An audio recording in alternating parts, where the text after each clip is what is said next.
Las telenovelas son un producto comunicativo y cultural de múltiples implicaciones dentro del campo de la televisión. Su función más importante es entretener a los espectadores.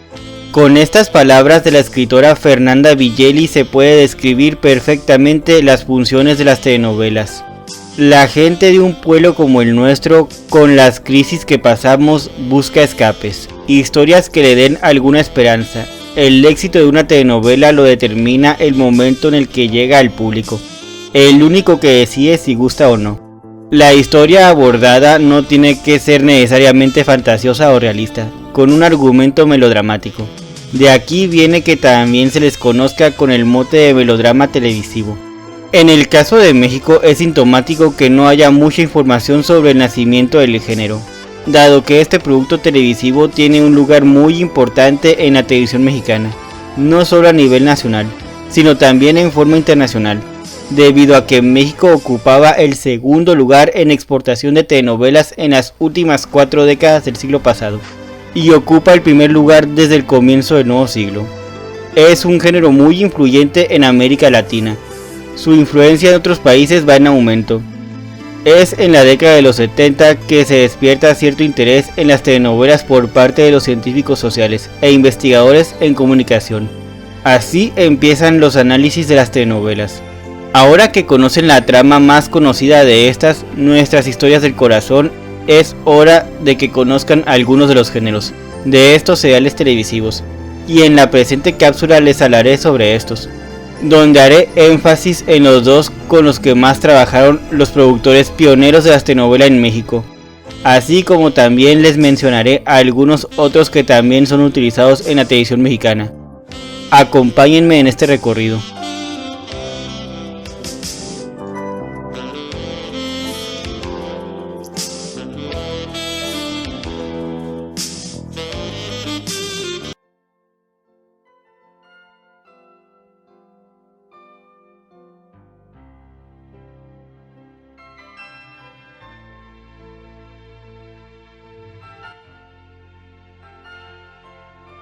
Géneros. De este género televisivo se desprenden otros géneros, entre ellos se encuentran las telenovelas conmemorativas o históricas. En México este género tiene el sello personal de Ernesto Alonso. Muchas de ellas fueron grandes éxitos, por solo citar las dos últimas que produjo: La Antorcha Encendida en 1996 y El Vuelo del Águila en 1994. Ambas telenovelas fueron del grupo Televisa. En este canal de YouTube ya les hicimos un recorrido por todas y cada una de las telenovelas y miniseries históricas que han sido producidas por esta casa televisora, las cuales les invito a ver. Búsquenlas en este canal. Telenovelas rosas o Cenicienta. Valentín Pimstein es el pionero de este género de telenovela, el cual en su momento llegó a provocar indignación por el sufrimiento de la heroína y las maquinaciones de los villanos, con lo cual causó placer ante la certeza de que esos villanos serían finalmente derrotados, y mostró a una humilde heroína y con ello la felicidad. Este género fue uno de los que más gustaron a la audiencia mexicana. La trama más conocida de las telenovelas viene de este género.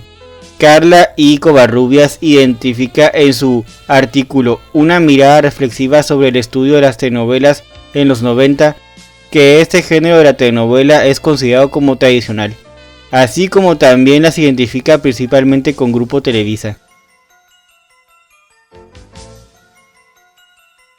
Las telenovelas de contenido social o prodesarrollo, donde la historia les dejaba una moraleja a la audiencia de corte educacional la mayoría de las veces. Inspiraron iniciativas en otros países, a donde llegaron mediante la exportación. En la historia se combinaban el entretenimiento con objetivos educativos. Francisco Javier Torres Aguilera menciona en su Telenovelas, Televisión y Comunicación que la producción de estos programas responde a las inquietudes de la empresa ante las críticas que se multiplicaron en su contra por parte de los sectores oficiales. Dos telenovelas conmemorativas entraron en este género también: Maximiliano y Carlota de 1965 y El Carruaje de 1972, debido a que despertaron el interés por la historia en la ciudadanía mexicana. Televisa produjo en total 7 telenovelas de este género, las mismas que promovieron la alfabetización, planificación familiar, paternidad responsable, promoción de la mujer, etc.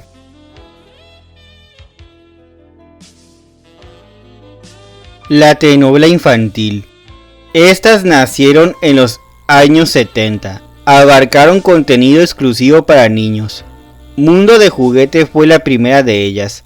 Inclusive fue la primera de larga duración en México. Duró 2 años y medio. Cuenta con 612 capítulos. Después del éxito de esta primera telenovela llega Gotita de Gente. Chispita llegaría hasta 1981. Este género se hizo triunfal en los años 90. Su objetivo es el de mostrar material exclusivo para los niños y entretenerlos. Luis Reyes de la Maza mencionaría en su crónica de la telenovela México Sentimental que Valentín Pimstein fue productor de varias de estas historias.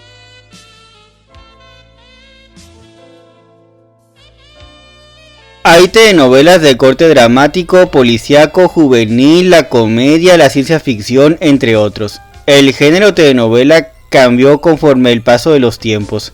Se incluyeron temas más actuales, enfermedades, homosexualidad y el crimen organizado. Y así logró acaparar la atención del público.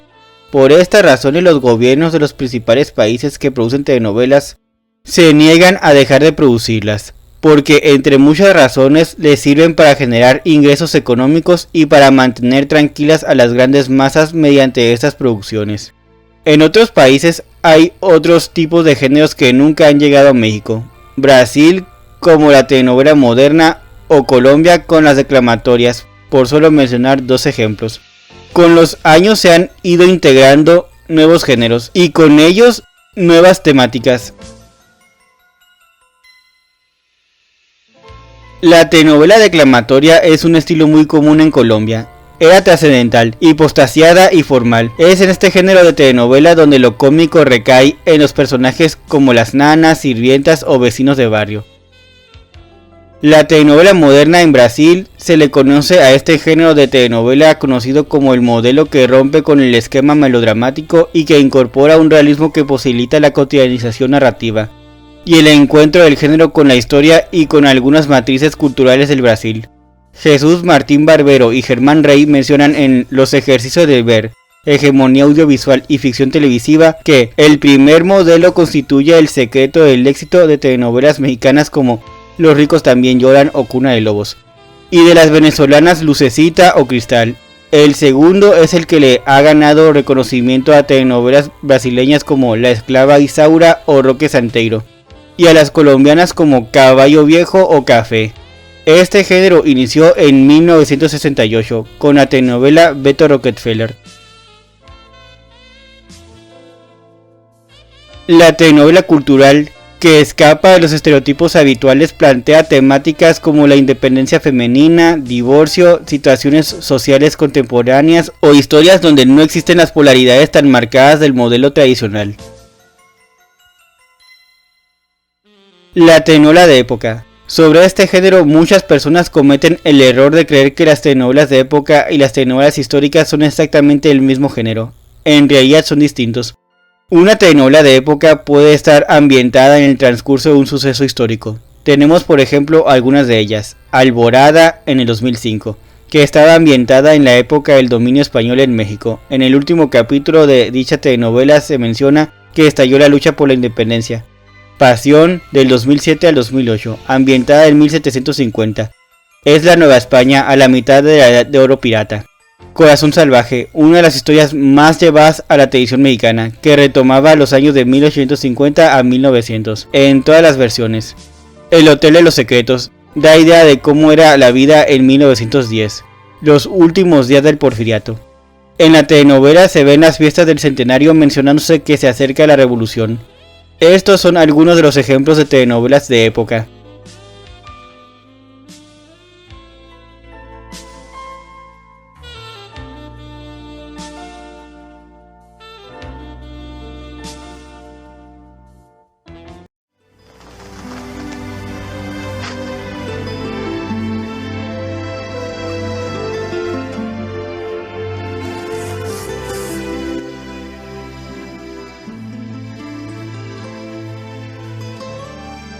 En conclusión, la llegada de la telenovela fue distinta en varios países de América, pero han marcado un antes y un después en la vida de la televisión de cada uno de estos, así como en la vida de los televidentes a donde han llegado mediante la exportación, ya que es la principal vía de escape de los espectadores por excelencia. Mediante estos melodramas pueden olvidar momentáneamente los problemas de la vida cotidiana. Desde su nacimiento como radionovela y fotonovela hasta su llegada a la televisión como teleteatro y ya después como telenovela, en cada uno de los países que las producen lo hacen de manera distinta. En algunos casos son los escritores quienes deciden si se les hacen cambios a las historias mientras se producen. En México el productor es quien tiene la última palabra en su producción y por lo tanto él decide si la historia se alarga o si hay algún cambio en la trama. Por medio de la exportación este producto se ha dado a conocer en otras partes del mundo. En México fue gracias a dos productores, Ernesto Alonso y Valentín Pimstein, quienes empezaron a producir las historias de las escritoras de radionovelas y fotonovelas, adaptándolas para televisión o inclusive historias ya conocidas en otros países, readaptándolas para México. El título de El Señor Telenovela, con el que Raúl Velasco bautizó a Ernesto Alonso según Claudia Fernández y Andrew Pashman, este título en realidad pertenece a Valentín Pimstein, ya que en palabras de ambos autores fue él quien produjo más melodramas exitosos que Alonso. En realidad ambos productores estuvieron peleándose ese título con sus producciones. No todos sus trabajos televisivos fueron en el mismo género, ellos inclusive trabajaron en otros géneros, así como de época y el infantil. Con la telenovela mexicana, los demás países adoptaron la idea de que México es un país de ensueño, en especial con las historias de género Cenicienta.